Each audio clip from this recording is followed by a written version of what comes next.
Good morning, students. Welcome all of you in this online teaching platform of class 12 English core. And this is the part 2, second part of the chapter Lost Spring. So I'll start from that para. I remember a story, a man from UDP. So the previous class, as I discussed, that the rag pickers like Sahibi Alam, how they had come and settled in India, and how that tragic mishap took place, stormed away their family members, and then remain in that state of perpetual, this is called that perpetual state of poverty, permanent state of poverty. After that, I remember a story a man from Udupi once told me. As a young boy, he would go to school past an old temple where his father was a priest. He would stop briefly at the temple and pray for a pair of shoes. And 30 years later, I visited his town and the temple, which was now drawn in an year of desolation. So, what is the story? The writer here narrates a story told to her by a man from Udupi. Udupi is a town in Karnataka. When he was a young boy, he would walk to his school, and on the way, he would cross a temple where his father worked as a priest. So, he would stop at the temple and pray to God to bless him with a pair of shoes. And after 30 years, the writer visited the town and the temple. Now the place was nearly empty. Nearly empty. What happened after that? Next 30 years? See, so if you look at it, is in the backyard lived the new priest. There were red and white plastic chairs. A young boy dressed in a grey uniform, wearing socks and shoes, arrived panting and threw his school bag on a folding bed. Looking at the boy, I remember the prayer another boy had made to the goddess when he had finally got a pair of shoes. Let me never lose them. The goddess had granted his prayer. Young boys like the son of the priest now wore shoes, but many others like the rag pickers in my neighborhood remain shoeless. So the writer said that the new priest in the backyard in the temple, these are the changes, plastic chairs in the red and white color were kept there. Young boy came running. He was wearing grey colored school uniform, socks and shoes, and he had a school bag hung on his shoulders. He threw it on the bed and ran away. The writer wants to say that the financial position of the priest at the temple had improved over the last 30 years. Economical improvement, financial improvement. Now he could afford shoes for his children. She was reminded of another boy who got a pair of shoes, and he prayed to the goddess that he may never lose the shoes that he had got. The goddess had granted his prayer as the boy never lose his footwear. This shows us that underprivileged value anything that they get because they have longing for it. Okay, so this is the story that had been narrated, that there is an improvement. Okay, and this is the improvement that had been taken place. If you look at after 30 years, so even though the condition of these poor people, underprivileged people, still remain the same. They are longing for, they are aspiring for what they don't have.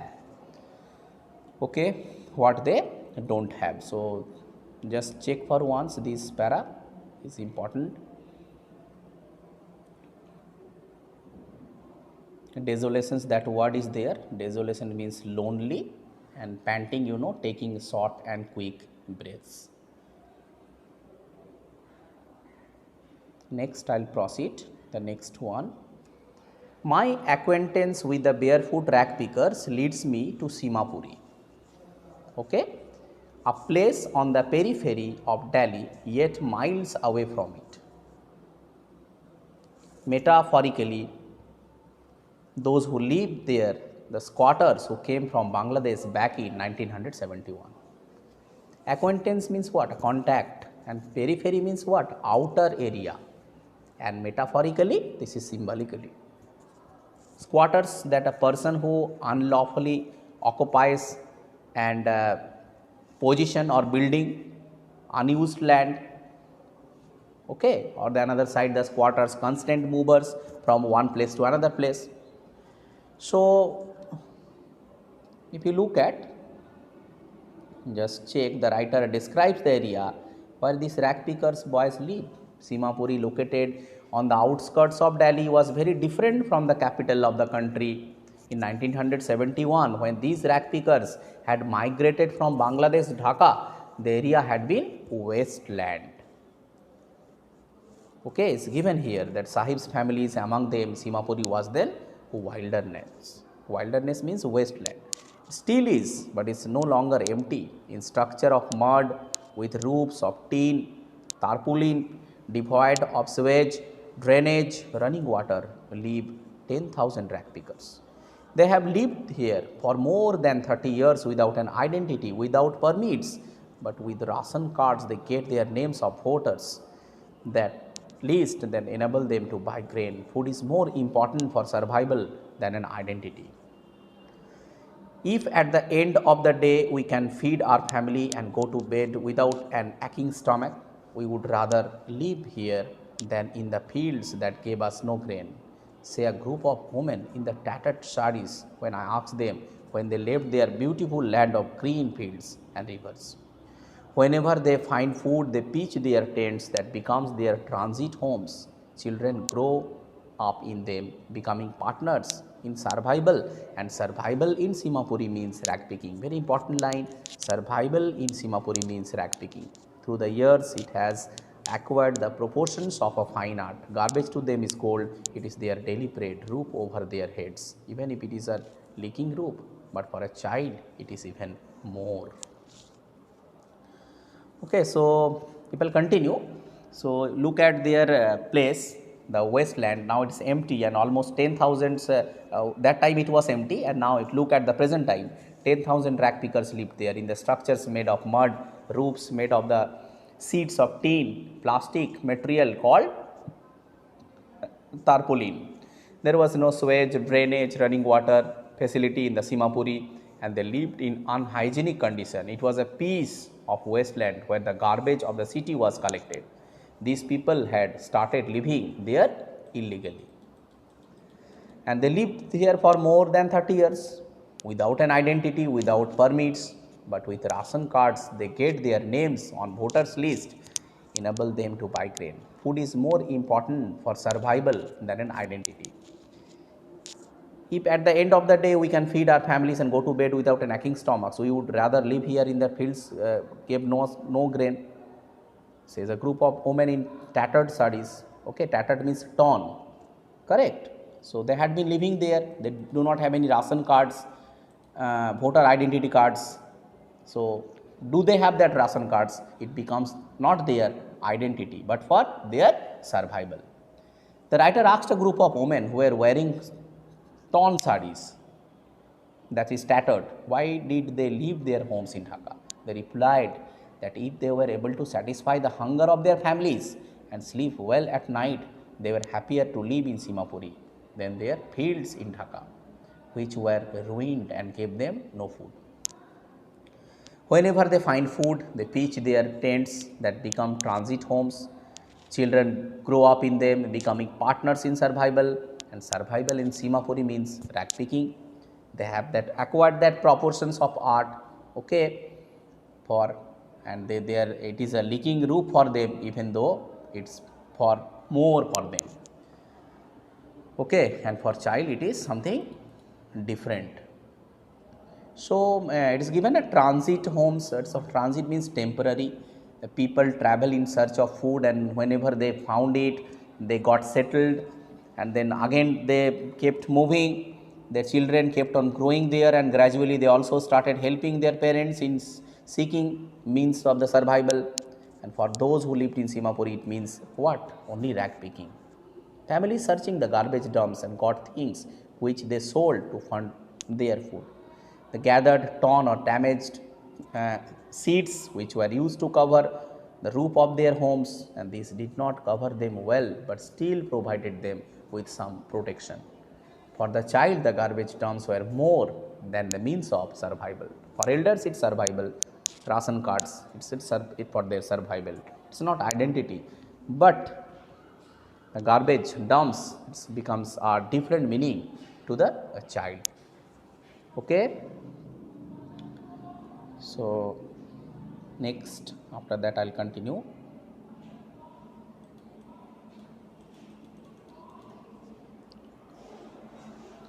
I sometimes find a rupee, even a 10 rupee note, Sahib says,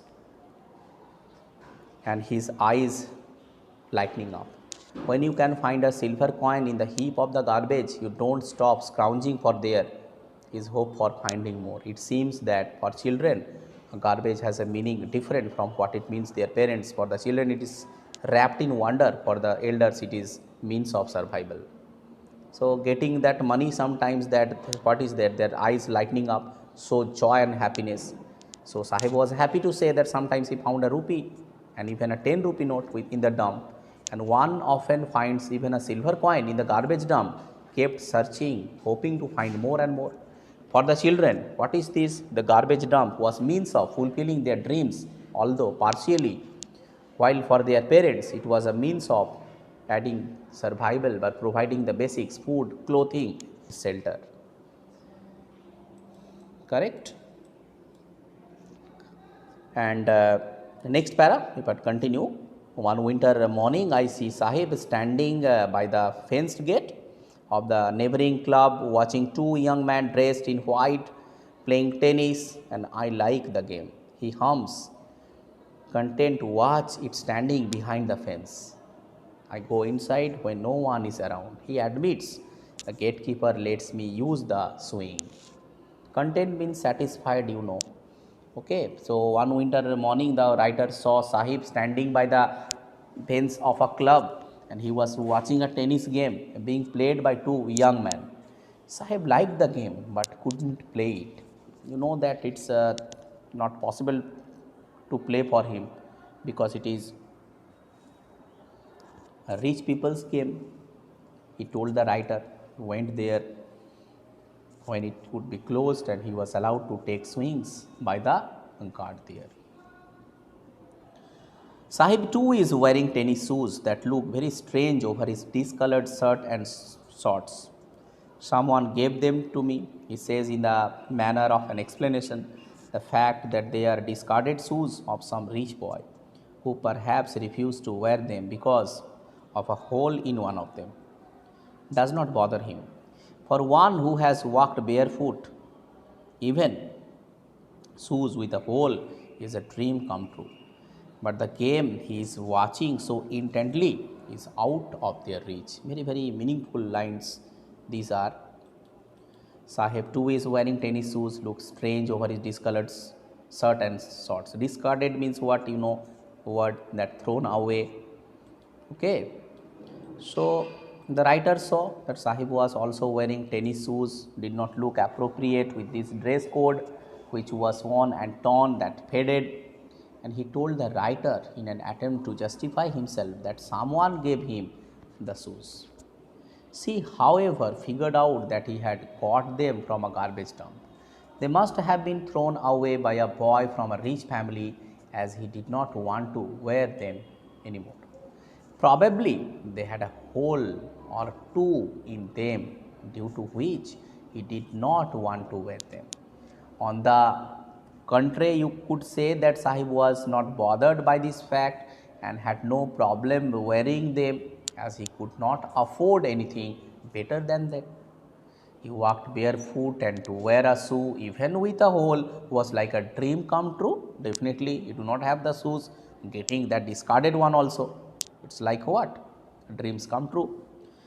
Although due to the garbage dump, Sahib's dream of wearing shoes had been partially fulfilled, but his desire to play tennis would never be fulfilled. It was out of his reach, and he knew his limitation. So knowing the limitation is good also, na?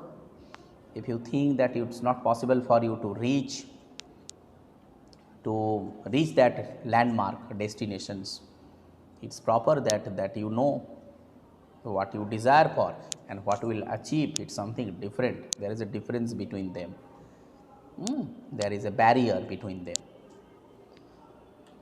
Next, this morning Sahib is on his way to the milk booth. In his hand is a steel canister.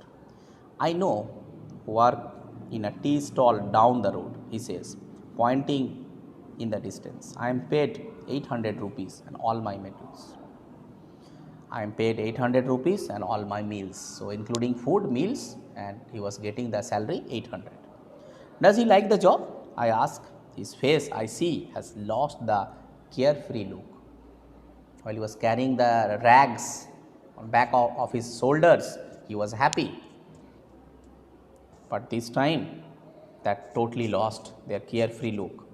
The steel canister seems heavier than the plastic bag that he would carry so lightly over his shoulder. The bag was his. The canister belongs to the man who owns the tea shop. Sahib is no longer his own master. So, what is this one? That bag was, and that the writer wants to say that one morning he saw Sahib in the way to milk booth and he was holding a steel canister. Okay, that is container. Canister means container. He told that he had got a job the nearby tea stall. He would earn 800 rupees in a month and get the meals too. The writer asked him if he liked the job, as he could see that he had lost the carefree look. As now Sahib was working for someone else who was carrying his master's container, doing the errands. He was burdened with responsibility. Earlier, being as a rag picker, Sahib would carry his own bag and was his own master. Now he was no longer of his own master. So the mastery, the remote control, that is not there to Sahib, and it's definitely a sad note. If you do something, if you are the master, what you do, it's proper, it's good. And if you do something under one's direction, sometimes it becomes a slavery. It is a job definitely, but it sometimes becomes a burden for you. Same happened with Sahib.